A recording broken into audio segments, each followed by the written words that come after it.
From dusty streets to colossal stadiums, football is a language spoken by billions. But what separates the good from the great? It's not just talent. It's the mastery of repeatable skills and the application of intelligent strategy. In this guide, we'll break down the essential framework for elevating your game. Let's begin with the foundation of all attacking play, dribbling and passing. It all starts with the first touch. This single action dictates your next move, so it must be deliberate.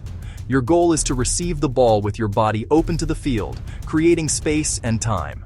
As the ball travels, scan your surroundings, once, twice, even 3 times. Know where your teammates are, where the opposition is, and where the space is. A common mistake is receiving the ball flat-footed or with your back to the play, which immediately invites pressure and limits your options. Instead, get on your half-turn, ready to move in any direction. Once the ball is under your spell, it's time for ball mastery. This is your vocabulary as a dribbler. Practice rolling the ball with the sole of your foot to change direction quickly. Use the inside and outside of your boot for close control, keeping the ball within playing distance, never more than a step away. But control is nothing without deception. A simple body feint, dropping a shoulder one way before exploding the other, is often more effective than a complex trick.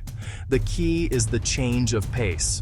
Lull the defender into a rhythm, then break it with a sudden burst of speed. This is how you create separation. But an individual can't beat a whole team. That's where passing comes in. The mechanics are crucial. Open your hips and body to face your target. This improves accuracy and allows for disguise. Aim for your teammate's safe foot, the one furthest from their defender. The weight of the pass is just as important as its direction. Is it a firm pass to break a defensive line, or a soft one in defeat to maintain possession? Drills like the rondo are invaluable here. They force you to think quickly under pressure, improve your first touch, and understand passing angles. Start with a 4v1, then progress to a 5v2, maybe limiting players to 2 touches, or even 1. The ultimate question is when to dribble and when to pass. The decision is made by reading cues.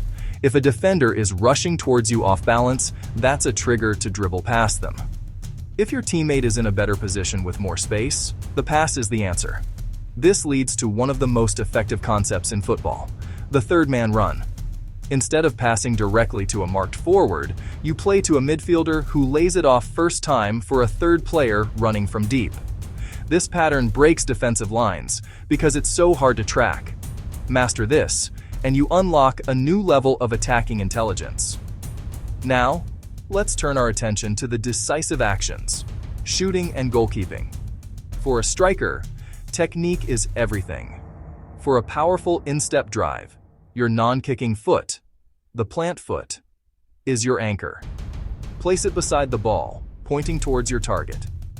Keep your head and chest over the ball to keep the shot down, and follow through, driving your body towards the goal. For a curled finesse shot, you'll strike the ball with the inside of your foot, wrapping it around the ball to generate spin. A simple heuristic: aim for the far post to give yourself the largest target area, but a disguised near-post finish can be deadly. Volleys and half volleys are about timing and clean contact. Keep your eye on the ball all the way and swing through the point of contact, but power is useless without composure. The best finishers are calm under pressure. As you approach the goal, take a deep breath. Often, a delayed strike, waiting for the goalkeeper to commit, is more effective than rushing the shot. Disguise your intention until the last possible moment. Now, let's flip the perspective. For the goalkeeper, anticipation is paramount. Be in your set position as the striker prepares to shoot. Feet shoulder-width apart, weight forward on the balls of your feet, hands ready. Your job is to narrow the angle by moving out from your line, making the goal appear smaller. Your next decision is critical. Catch or parry. If the shot is clean and within your body frame, secure it with soft hands, absorbing the pace. If it's powerful or awkwardly placed, your priority is to parry it wide, away from oncoming attackers. Never parry the ball back into the danger zone. In one-on-one situations, the spread or block save is your best friend. Make yourself as big as possible to close down the space. And remember, a goalkeeper is the first attacker. Once you have the ball, look to distribute quickly. A fast, flat throw or a side volley punt can turn a defensive situation into a dangerous counterattack in seconds. Individual brilliance is vital, but coordinated team strategy wins championships. Effective attacking is about manipulating space. The first principles are width and depth. By having players positioned wide on the touchlines, you stretch the opposition's defense, creating gaps in the middle. Depth, provided by your forwards, pushes the defensive line back, creating space for your midfielders to operate in. A key concept is to overload to isolate. This means drawing multiple defenders to one side of the pitch by concentrating your players there. This creates a numerical advantage, or overload. Once the defense shifts to compensate, a quick switch of play to the opposite flank can leave your winger in a one-on-one situation, exactly what you want.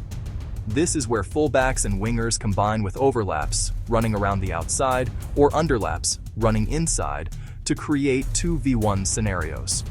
The timing of these runs is everything, designed to disorient the defending fullback. Of course, for every attack, there must be a defense.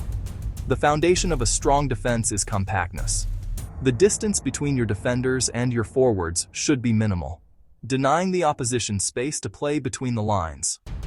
Your back four or five must move as a single unit, connected by an invisible string, shifting across the pitch relative to the ball's position.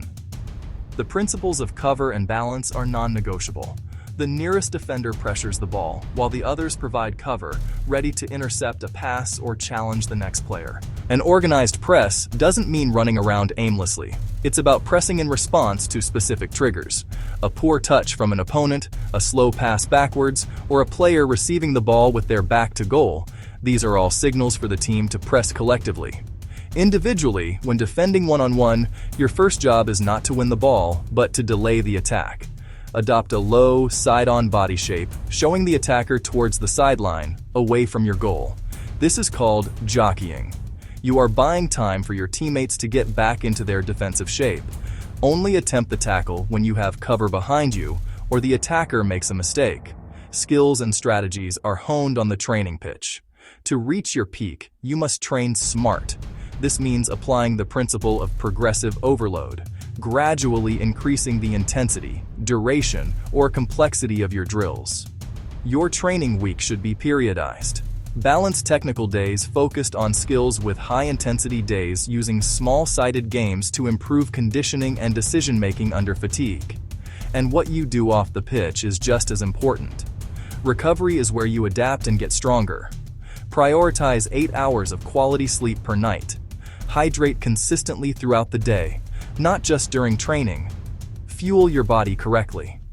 Before a match, focus on complex carbohydrates for sustained energy. During halftime, a simple carb source can top up your glycogen stores. And after training, aim to consume 20-30 grams of protein within the recovery window to repair muscle.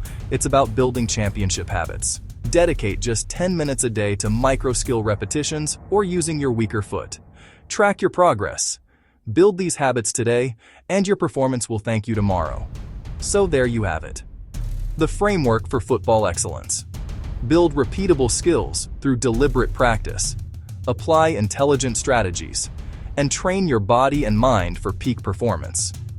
Now, go out and enjoy the beautiful game.